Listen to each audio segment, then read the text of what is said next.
मालती देवी आई, नमो नमः। आज एक बड़ा पावन पवित्र अवसर है कि गुरुदेव स्वामी शिवानंद जी महाराज की एक आध्यात्मिक शिष्या माता जी के जन्म शताब्दी के अवसर पर यहाँ पुणे शहर में आकर आप सब लोगों से कुछ दर्शन करने का और आध्यात्मिक संवाद करने का ये शुभ अवसर प्राप्त हुआ है। तो मैं कुछ भी भगवान की प्रेरणा से, गुरुदेव की प्रेरणा से कुछ भी कहूँ, इसके पहले ये मालती देवी तपोवन संस्था जो है और उनके जो भी कार्यकर ट्रस्टी मंडल वगैरह है, इन सभी को अंतःकरण पूर्वक से मैं आभार व्यक्त करता हूँ कि इस पवित्र कार्यक्रम में मुझे सम्मिलित होने का आमंत्रण दिया गया है। और आप सब लोग जो माता जी के शिष्य वर्ग हो, आध्यात्मिक साधक हो, आप सभी के हृदय में भी मैं दिव्य ज्योति का दर्शन करके आप सभी को हृदयपूर्वक विनीत भाव से नमस्कार करता हूँ। सबसे पहले परमहंस योगिनी सद्गुरु ओम मालती देवी जन्म शताब्दी महोत्सव है। तो हम इस बात का विचार करें कि जन्म शताब्दी क्या है और जन्म शताब्दी का क्या महत्व है। इसके पहले भी महाराष्ट्र एक संत की भूमि है और जब भी चिदानंद स्वामी जी महाराज इनका प्रवचन करते थे तो संत देव, ज्ञानेश्वर जी महाराज, तुकाराम जी महाराज, नामदेव, एकनाथ जी महाराज, वो सभी को संतों की भूमि करके उनको नमन करते थे। तो इस पवित्र भूमि जहाँ इतने सारे संत हुए हैं, इनको भी मैं नमस्कार करता हूँ। अब इस बात का हम चिंतन करें कि महापुरुषों की जन्म शताब्दी का मनाने का क्या तात्पर्य है। तो इस विषय में मुझे स्मृति होती है कि 1987 में अहमदाबाद में जब स्वामी शिवानंद जी महाराज का जन्म शताब्दी महोत्सव मनाया जा रहा था, तब स्वामी चिदानंद जी महाराज आए थे और इन्होंने कहा कि महापुरुषों की जन्म शताब्दी का जो हम सेलिब्रेशन करते हैं वो किसी एक व्यक्ति के रूप में प्रकट हुए कोई विद्वत सन्यासी या गुरु की प्रशस्ति या केवल इनकी वंदना नहीं है, लेकिन समस्त भारतवर्ष के जो ऋषि मुनि है, जो आध्यात्मिक परंपरा है, जिनके अंतर्गत ये हमारा वैदिक संस्कृति का ज्ञान अभी तक निरंतर बह रहा है, ये गुरु परंपरा को वंदना है। तो इस बात को सबसे पहले हम जाने कि ये संस्कृति की ज्योत, जो योग और वेदांत का महत्व ज्ञान जो हमें दिया गया है और जो संत महापुरुष ने उसको जीवंत रखा है, इन पूरी गुरु परंपरा को हमारा वंदन है। ये सबसे पहली बात हम जाने जब भी जन्म शताब्दी की बात करें। अभी एक और भी सुयोग है कि 8 जनवरी है तो नया वर्ष शुरू हो रहा है। तो 1999 में 31 दिसंबर को जब इंटरनेशनल कॉन्फ्रेंस का आयोजन किया था मुंबई शहर में, तब स्वामी चिदानंद जी महाराज ने एक बात, सुंदर बात बताई थी कि जब भी कोई दिन पूरा होता है या कभी कोई साल पूरा होता है या कभी कोई शताब्दी पूरी होती है, तो इसके जो अंतिम वर्ष होते हैं और नए दिन, नए वर्ष या नई शताब्दी की जो शुरुआत के दिन होते हैं, उसमें सत्व की विशेष मात्रा रहती है। और आप सब जानते हैं कि प्रकृति के अंतर्गत 3 गुण है, सत्व, रजस और तमस, और हमारे सभी के जीवन में ये है ही व्याप्त है, तभी तो हम है यहाँ पे। लेकिन सत्व की जितनी मात्रा बढ़े, इतना हमारा अंतःकरण शुद्ध हो, वो परम ज्ञान को प्राप्त करने के लिए योग्य बनता है। तो हमारी पूरी आध्यात्मिक साधना है, इसका एक तात्पर्य यह है कि हमारे अंदर सत्व की वृद्धि कैसे हो और रजस और तमस को किस प्रकार से हम कम कर पाए। तो ये भी एक अच्छा अवसर है कि जब भी कोई नया दिन है, नया वर्ष है, नई शताब्दी है, तो इसके शुरुआत के और अंतिम दिन जो है वो सत्व से परिपूर्ण है। इसीलिए साधना के लिए इसका विशेष महत्व है। और इसीलिए गुरुदेव सुबह में ब्राह्म मुहूर्त में हमें उठकर ब्रह्म चिंतन करने का एक विशेष महत्व है। तो इस बात को भी हम जाने के नूतन वर्ष भी है, तो ये जो हम मना रहे हैं इसका एक और भी इसमें सहयोग हो रहा है। अभी कुछ और सोचे हम कि ये सत्संग का माहौल है, हम संत पुरुष के बीच में बैठे हैं, माता जी अपनी वरद मुद्रा से हमें अनुग्रहित कर रही है। तो ये सत्संग क्या है और संत पुरुष क्या है आप सब जानते हैं, लेकिन कुछ सरल शब्दों में जो भी कुछ भाव उत्पन्न हो मैं आपके समक्ष व्यक्त करने की कोशिश करूंगा। तो सबसे पहले सत्संग जो है वो दो शब्द से बना है, एक है सत और दूसरा है संग। तो सत का संग हो वैसे सत्संग हम कहते हैं, आप सब जानते हैं। अभी सत किसको कहेंगे? तो पारमार्थिक रूप से जो सच्चिदानंद ब्रह्म है, जो निर्गुण है, जो निराकार है, जो शाश्वत है, जो अनंत है, इसको सत कहते हैं। और सच्चिद आनंद के नाम से इनको हम जानते हैं, इनके स्वरूप लक्षण है ऐसा कहते हैं। अभी यही परब्रह्म जब सृष्टि के संदर्भ में इसका हम विचार करते हैं, जिसको परमात्मा को हम सर्वव्यापक, सर्वज्ञ और सर्वशक्तिमान कहते हैं, तो यही परब्रह्म अपनी ही एक अचिंत्य माया शक्ति के साथ सुयोग करके इसको हम ईश्वर कहते हैं, इसको हम परमात्मा कहते हैं। तो परब्रह्म का निर्गुण निराकार रूप हो या सगुण साकार रूप हो, जिसे हम ईश्वर या परमात्मा कहते हैं, इसको वास्तविक रूप से सत्य कहते हैं। तो इस सत्य में, इस सत्ता में, इस पारमार्थिक सत्य में प्रतिष्ठित होना, या ब्रह्म जो अपना ही स्वरूप है तत्वमसि, इसमें अबाइडेंस होना, प्रतिष्ठित होना, ये सत्य की सबसे बृहद व्याख्या है। लेकिन महापुरुष ऐसा कहते हैं कि जहां तक हम अज्ञान के प्रभाव में है, और अज्ञान किसका? कोई विषय का नहीं, कोई वस्तु का नहीं, लेकिन हमारे स्वरूप का। दुनिया के किसी भी विषय का हमें ज्ञान हो सकता है, हम बहुत बड़े पंडित हो सकते हैं, लेकिन फिर भी ऐसा संभव है कि हम अपने स्वरूप के बारे में वास्तविक रूप से नहीं जानते कि मैं कौन हूं। तो जहां तक अज्ञान का प्रभाव है, और अज्ञान है इसलिए तुम्हारा जन्म हुआ है, अगर अज्ञान होता ही नहीं तुम्हारा जन्म भी नहीं होता। तो जहां तक अज्ञान का प्रभाव है, तब तक ये सत्य स्वरूप जिसको बताया कि निर्गुण निराकार या सगुण साकार रूप में, इसका अपरोक्ष, हालांकि इमीडिएट एक्सपीरियंस होना संभव नहीं है। तो हमें क्या करना होगा?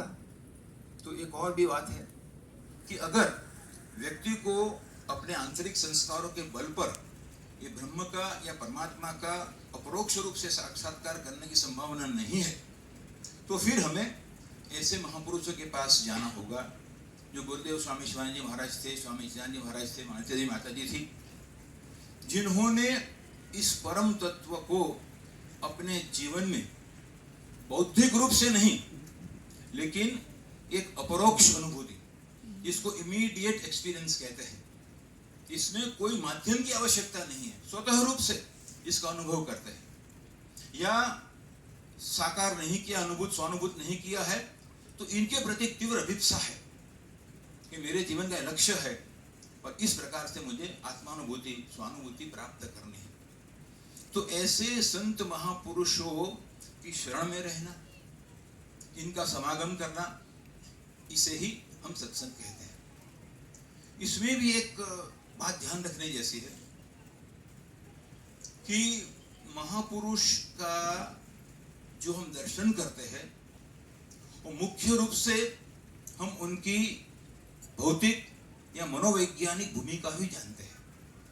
मतलब हमारा उनका संपर्क जो है एट फिजिकल लेवल है, साइकोलॉजिकल लेवल पे है, इंटेलेक्चुअल लेवल पे है, कि वो क्या है, कैसे दिखते हैं, क्या विचार करते हैं, क्या उपदेश करते हैं, इनकी उपदेश माला क्या है, इसमें कोई बुराई नहीं है। लेकिन ये हमारा महापुरुषों का संपर्क केवल शारीरिक, मानसिक, मनोवैज्ञानिक स्तर पर सीमित नहीं रहकर एक स्पिरिचुअल संबंध हमारा बने, जो दिव्यता की ज्योत उनके अंतःकरण में निरंतर जलती है, उस प्रकार की दिव्यता की ज्योत हमारे अंदर भी है कि वास्तव में हर कोई जीव ब्रह्म का ही स्वरूप है। तो हम अपने दिव्य स्वरूप ब्रह्म स्वरूप को जाने, तभी हम महापुरुष के उस दिव्य स्वरूप को जान पाएंगे। अदरवाइज ऐसा संभव है कि बहुत साल इनके साथ रहने के बाद में लगे जैसे हमारे बहुत नजदीक के हैं, स्वामी जी बहुत हमको जानते हैं ऐसे वैसे, लेकिन फिर भी इनका आध्यात्मिक संस्पर्श हमको नहीं होगा।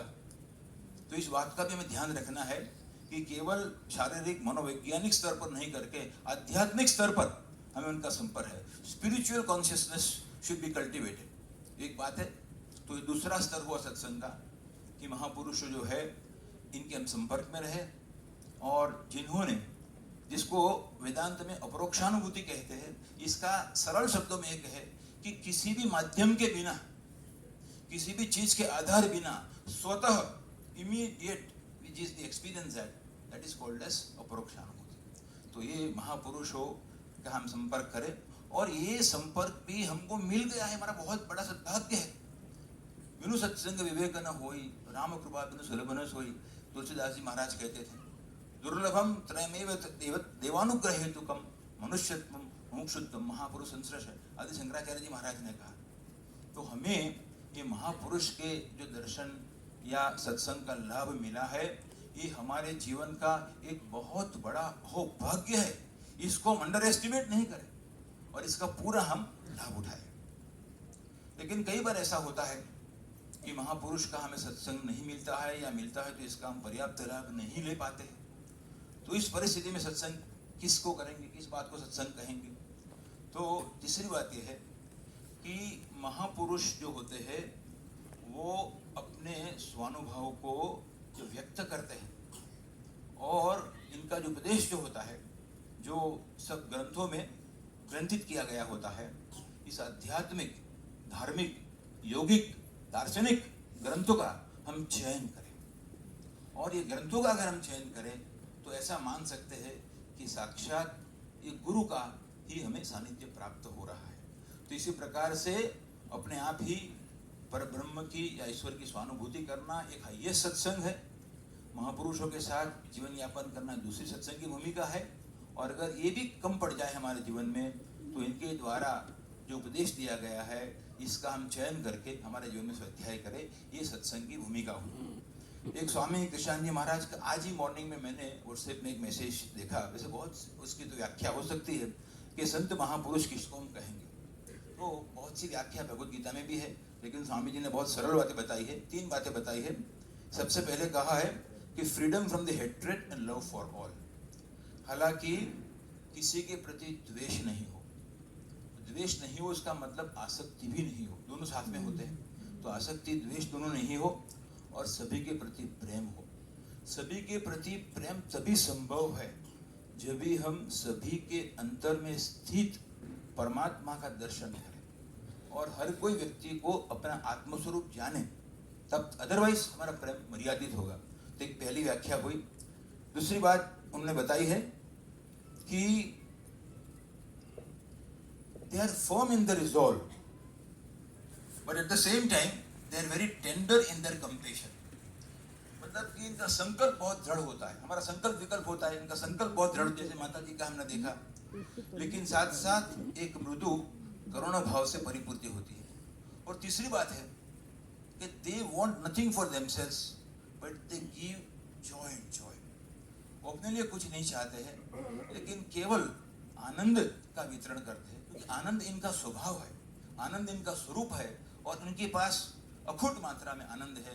इसीलिए जब भी कोई संत का हम दर्शन करते हैं, इनका चित्र देखते हैं, तो भी हमारे हृदय में एक प्रकार के आनंद, एक प्रकार की शांति का अनुभव होता है। इसी प्रकार से स्वामी चिदानंद जी महाराज थे, उन्होंने भी बहुत सुंदर बात कही। विवरण का समय नहीं है, लेकिन उन्होंने कहा था कि महापुरुष ये होते हैं कि जो सेल्फ कल्चर, आत्म संस्कृति का विकास करते हैं। और आत्म संस्कृति का मतलब बहुत संक्षिप्त में कहे तो यही मतलब है कि हमारे जीवन में 3 घटक है। हमारे जो एनिमल नेचर जो है इसका पूरा निर्मूलन करें, हमारा जो मानवीय परिमाण है इसका हम विकास करें, और हमारा दिव्य परिमाण है इसको हम जागृत करें। इस 3 चीज को अगर हम करेंगे तो हम संत पुरुष, साधु पुरुष कहला सकते हैं। तो महापुरुषों को हम वंदन करें, दर्शन करें, प्रेरणा प्राप्त करें, लेकिन साथ साथ हमारा भी मन में भाव होना चाहिए कि इस प्रकार का संतत्व, इस प्रकार का साधुपना हमारे जीवन में भी आए और ये भी हमारे जीवन का आदर्श है। अब एक और बात करते हैं कि महापुरुष जो होते हैं वो अपना उपदेश कैसे देते हैं। सबसे पहले इस बात को हम जाने कि महापुरुष के उपदेश दो प्रकार के होते हैं। एक उपदेश ऐसा है जो संदेश है, जो मानव मात्र के लिए। गुरुदेव स्वामी शिवानंद महाराज ने 280 किताबें लिखी, माता जी ने भी बहुत सी किताबें प्रकट की हुई, माता जी मैंने सुना। तो इनका जो उपदेश जो है वो सर्वसामान्य जन के लिए एक संदेश है, मैसेज है। इसको सुने और जितना अच्छा लगे इतना स्वीकार करें, नहीं लगे तो भी कोई बात नहीं। लेकिन जो लोग उनको अपना शिष्य मानते हैं, और ये मानो कि शिष्य तो बहुत बड़ी बात है, एक इनका वेल विशर हो एक सामान्य बात है, लेकिन एक अनुयायी हो, फॉलोअर हो, वो एक और बढ़कर बात है, और किसी का भी शिष्य होना बहुत भी बड़ी बात है। तो शिष्य जो होते हैं उनके लिए उनका जो उपदेश है इट बिकम्स एन इंस्ट्रक्शन। और ऐसा कई बार एक हमने कहानी सुनी थी कि जैसे गुरुदेव का उपदेश को अपने कितना प्रतिशत जो ने स्वीकार किया है, और अगर किसी ने 90%, 95% तो हम खुश हो जाते हैं। लेकिन महापुरुष कहते हैं कि आप उनके शिष्य तभी हो जब नॉट 99 बट 100% ऑफ हिज उपदेशा becomes a part and parcel of your life, then only become a शिष्य। तो हम ये माता जी के, गुरुदेव के इस प्रकार के शिष्य बने कि इनके उपदेश के जो भी पहलू है वो हमारे जीवन में आए, इस बात को हम स्वीकार करें। अब दूसरी बात है कि महापुरुषों का उपदेश जो होता है वो दो तरीके से हम देख सकते हैं, दो उसके पहलू है। सबसे पहला पहलू यह है कि इन्हें जो भी कुछ, और उनका जो अनुभव है वो बौद्धिक नहीं है, वो स्वानुभूत ज्ञान है। तो वो अनुभवामृत उनका जो है वो अपने जीवन में व्यक्त करते हैं। तो किसी महापुरुष का अगर आपने किताब भी नहीं देखी, लेकिन अगर इनकी ऑटोबायोग्राफी पढ़ ली, ऑटोबायोग्राफी नहीं तो बायोग्राफी पढ़ ली, तो भी उनका जीवन का पूरा उपदेश आपको प्राप्त हो जाएगा। मैंने अभी सुना कि माता जी की भी ऑटोबायोग्राफी है, और गुरुदेव स्वामी शिवानंद जी महाराज की बहुत सुंदर ऑटोबायोग्राफी है, जिसमें कोई क्रोनोलॉजिकल ऑर्डर में नहीं, लेकिन एक अपने अनुभव के स्तर पर, जैसे महात्मा गांधी जी की भी आत्मकथा बहुत प्रचलित है, तो उनके जीवन का दर्शन करें। और जो भी कुछ इन्हें कहना है वो अपने जीवन में व्यक्त किया है, और अगर जीवन में व्यक्त नहीं हुआ है तो उपदेश का कोई संपूर्ण तात्पर्य नहीं है। तो पहली बात ये हुई, जैसे कहे थे कई बार अननोन गांव में हम जाए, कोई अननोन पर्वत पर जाए, तो सबसे पहले गाइड बताए कि यहाँ पे जाओ, वहाँ पे जाओ, और आगे जाओ, फिर कहीं भूल जाए रास्ता तो फिर वहाँ पे दूसरा मार्गदर्शन प्राप्त करना पड़ेगा। इसी प्रकार से रास्ता उनके जीवन से प्राप्त होगा, और कहीं हम उलझ जाए तो फिर इनका जो उपदेश जो है, जो वाणी के द्वारा, शब्दों के द्वारा व्यक्त किया जाता है, शब्द भी परब्रह्म की अभिव्यक्ति है, इसका भी एक महत्व है। वैसे तो कहा जाए तो मौन ही एक श्रेष्ठ उपदेश है, जैसे महापुरुषों ने ऐसा किया, दक्षिणामूर्ति भगवान ने किया। लेकिन जहां तक हम द्वंद्वात्मक जीवन में हैं तब तक ये शब्द का महत्व है, और शब्दों के द्वारा भी हमें उपदेश का एक ग्रहण करना है। अभी एक तो और आगे बात थोड़ी बढ़ाए कि जैसे इनके जीवन में अगर हम देखें तो हर कोई व्यक्ति के जीवन में 4 आश्रम जैसे होते, अपने ब्रह्मचर्य आश्रम है, गृहस्थ आश्रम है, वानप्रस्थ आश्रम और संन्यास आश्रम है। अब स्वामी शिवानंद जी महाराज के और माता जी के जीवन को अगर हम देखें तो स्वामी शिवानंद जी महाराज के जीवन में अगर देखें तो ब्रह्मचर्य आश्रम में एक आदर्श विद्यार्थी थे, जैसे माता जी भी आदर्श विद्यार्थी रही होंगी। इसी प्रकार से दूसरा जो है गृहस्थ जीवन, तो स्वामी जी के जीवन में कोई गृहस्थ की बात नहीं, लेकिन एक प्रोफेशनल लाइफ जिसको बोलते हैं, तो एक आदर्श व्यवसायी होना। हम अपना जो भी व्यवसाय कर रहे हैं इसमें अगर हम आदर्श अपनाएं, हालांकि हमारा एक एक्सपर्ट नॉलेज हो, और दूसरी एक प्रोफेशन की व्याख्या है जिसको इंग्लिश में अल्ट्रुइज्म बोलते हैं, unselfish concern for the wellbeing of others. एक अच्छा व्यवसाय अगर हम हो तो भी हमारे जीवन का बहुत सार्थक है। और ये जीवन के पहले दो पहलू है। तीसरा जो है, एक हम वानप्रस्थ जीवन की जो बात है, एक अच्छे एक आदर्श त्यागी बने, और संन्यास आश्रम की बात है तो एक आदर्श एक संत पुरुष बने, एकदम सिद्ध पुरुष बने। तो जीवन के जो 4 पहलू है, इसमें पहले जो है इसमें कर्मयोग की प्रधानता है, और पीछे जो है उसमें ज्ञान योग की प्रधानता है। भगवत गीता का एक बहुत सुंदर श्लोक है, लोकेस्मिन् द्विधा निष्ठा पुरा प्रोक्ता मया नग ज्ञान योगेन सांख्यानाम कर्मयोगेन योगिनाम। तो आध्यात्मिक जीवन की केवल 2 ही शैली है, एक कर्मयोग है और एक ज्ञान योग है। कर्मयोग हर कोई मनुष्य के लिए है, और ज्ञान योग जो है विशेष रूप से सन्यासी या जो व्यर्थ जीवन प्रसार करते हैं उनके लिए है। तो पहले जीवन में प्रवृत्ति है, एक जगह निवृत्ति है, एक बहिर्मुख है, एक अंतर्मुख है, एक में अभ्यास है, दूसरे में वैराग्य है। तो ये दोनों हमारे जीवन में होने चाहिए, तभी हमारा जीवन संपूर्ण होगा। तो इस प्रकार से महापुरुष के जीवन को हम अवलोकन करें तो हमें प्राप्त होता है कि जीवन के चारों आश्रम जो हमारे ऋषि मुनियों ने बनाए हैं, इसको सही तरीके से जीवन यापन करके हम अपना एक आदर्श जीवन बनाएं। अब एक और बात कि उपदेश तो इतने सारे हैं, इतने सारे धर्म ग्रंथ है, वेद है, उपनिषद है, पुराण है, इतने सारे महाकाव्य है, तो फिर स्वामी शिवानंद जी महाराज जी ने इतने 280 के करीब किताबें लिखी, या मालती देवी माता जी ने भी बहुत से कुछ ज्ञान प्रसाद करके उनकी किताबें प्रकाशित हुई है, तो फिर इसे क्या आवश्यकता है? तो इतना सारा ज्ञान पुस्तकों में है, तो क्या is it just one more thing that we are giving? क्या इसका महत्व है?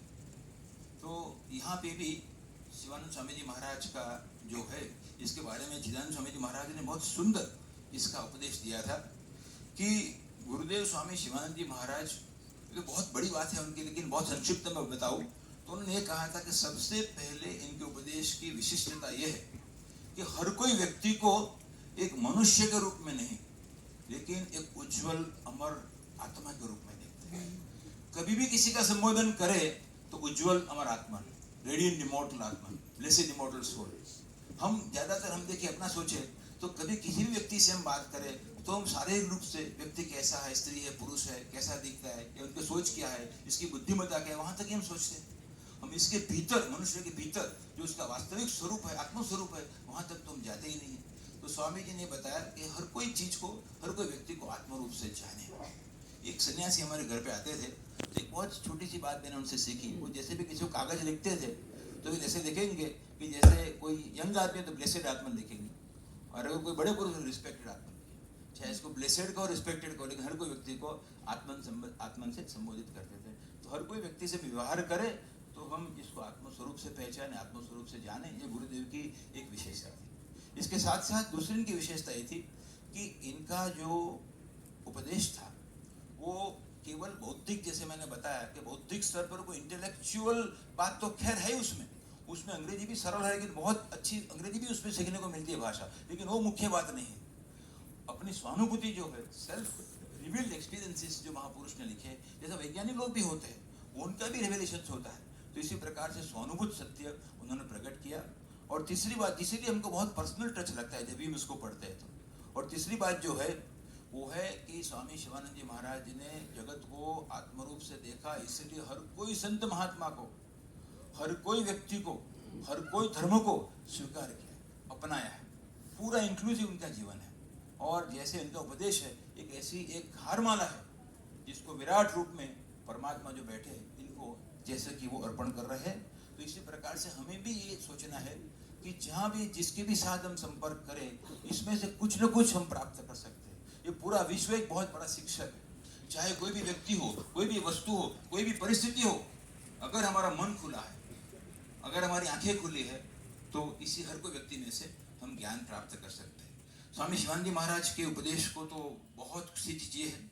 इसको अगर संक्षिप्त में कहा जाए तो हम ये कह सकते हैं कि जो भी योग शास्त्र है, पतंजलि योग सूत्र जो है, या हमारे जितने भी धर्मशास्त्र है और हमारे जो षट दर्शन है, इस सभी का स्वामी जी ने निचोड़ किया है। हमारी जो श्रुति है, स्मृति है, पुराण है, महावाक्य है, सुभाषित है, इस सभी का इनके उपदेश में संकलन हुआ है। और कैसे हुआ है? तो जिसको हम बोल सकते हैं समन्वय योगा, इंटीग्रल योगा। और ये तो बहुत बड़ी चर्चा का विषय है, लेकिन स्वामी जी ने केवल 6 शब्दों में इसको व्यक्त किया: serve, love, give, purify, meditate and realise. Serve जो है, स्वामी जी का ये भी उपदेश है कि बी गुड डू गुड, भला बनो भलो करो। तो सेवा की जो बात है वो हर कोई व्यक्ति जो अपने व्यवसायिक जीवन में या आध्यात्मिक जीवन में पदार्पण करता है, उनके लिए अगर कुछ संभव है सबसे पहले तो सेवा है।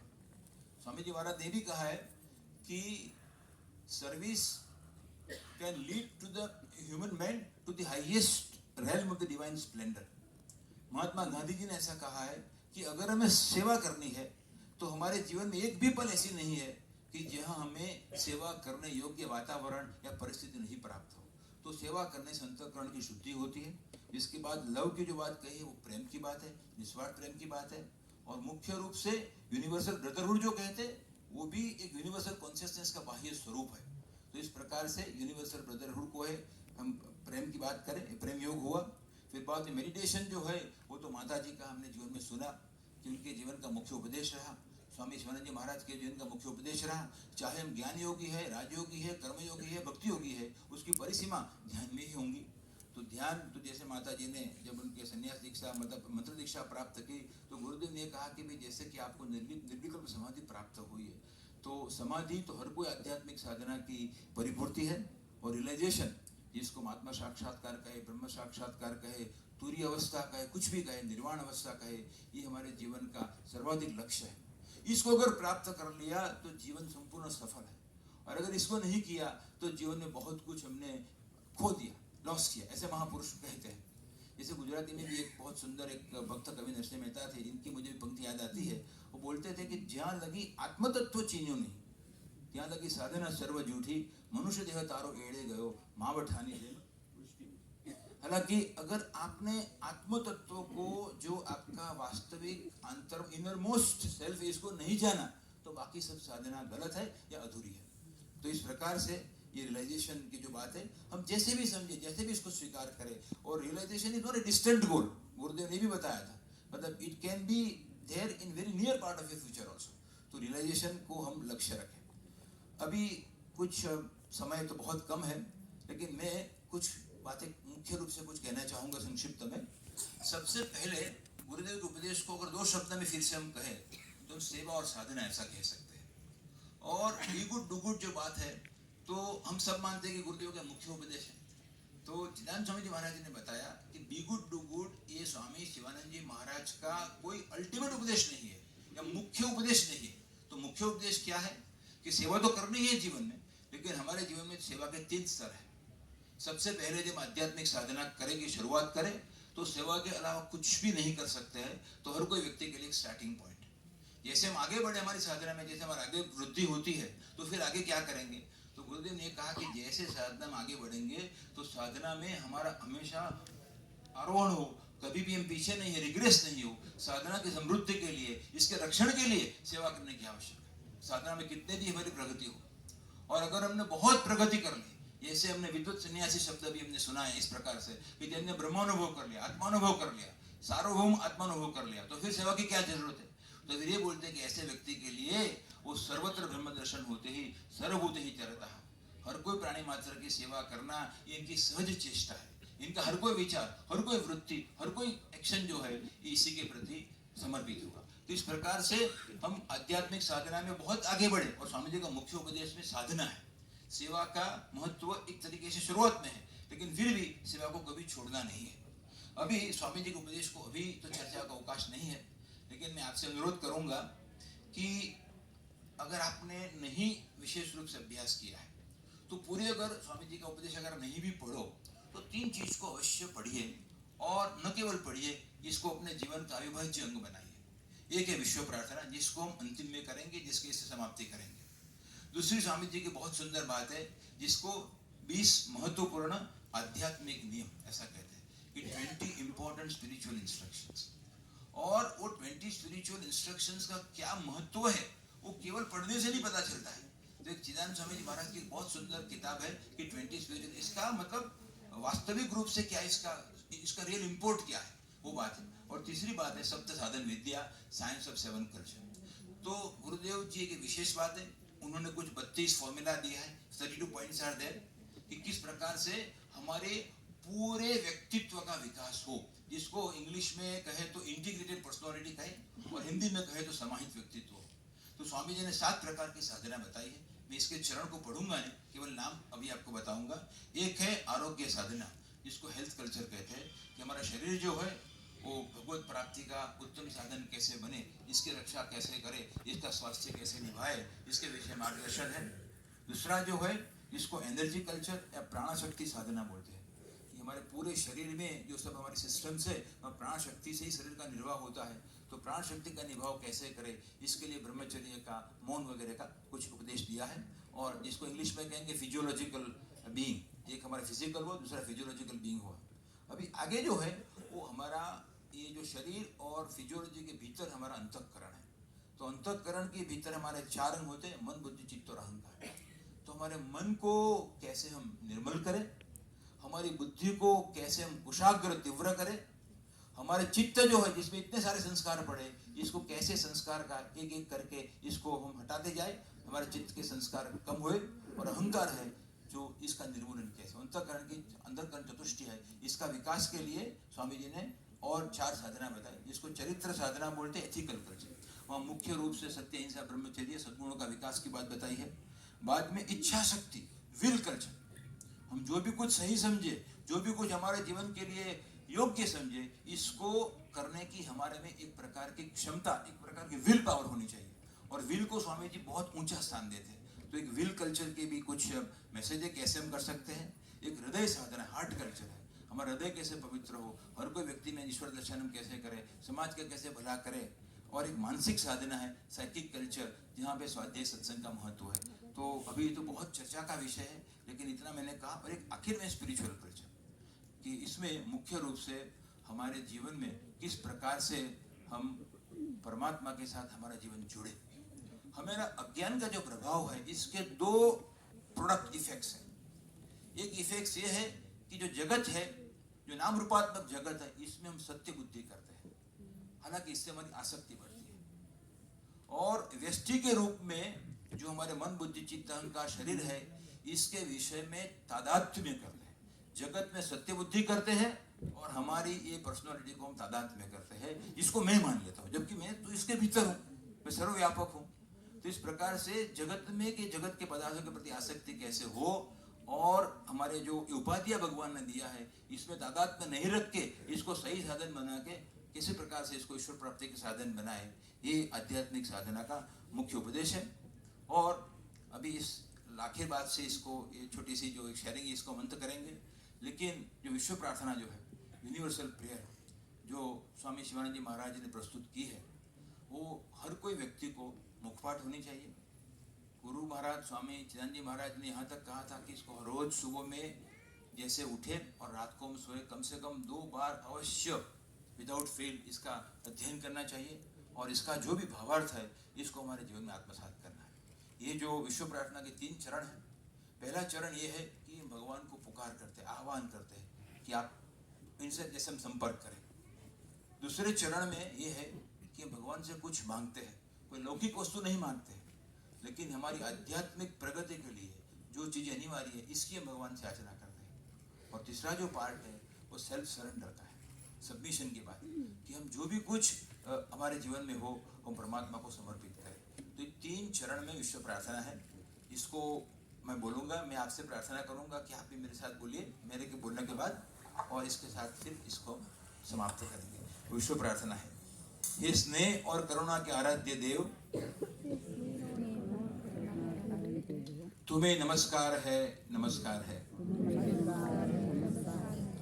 तुम सर्वव्यापक, सर्वशक्तिमान और सर्वज्ञ हो। तुम सच्चिदानंद घन हो। तुम सबके अंतर्वासी हो। परमात्मा को पुकार के अभी भगवान से हम क्या चाहेंगे, इसकी बात होती है। हमें उदारता, समदर्शिता और मन का समत्व प्रदान करो। श्रद्धा, भक्ति और प्रज्ञा से कृतार्थ करो।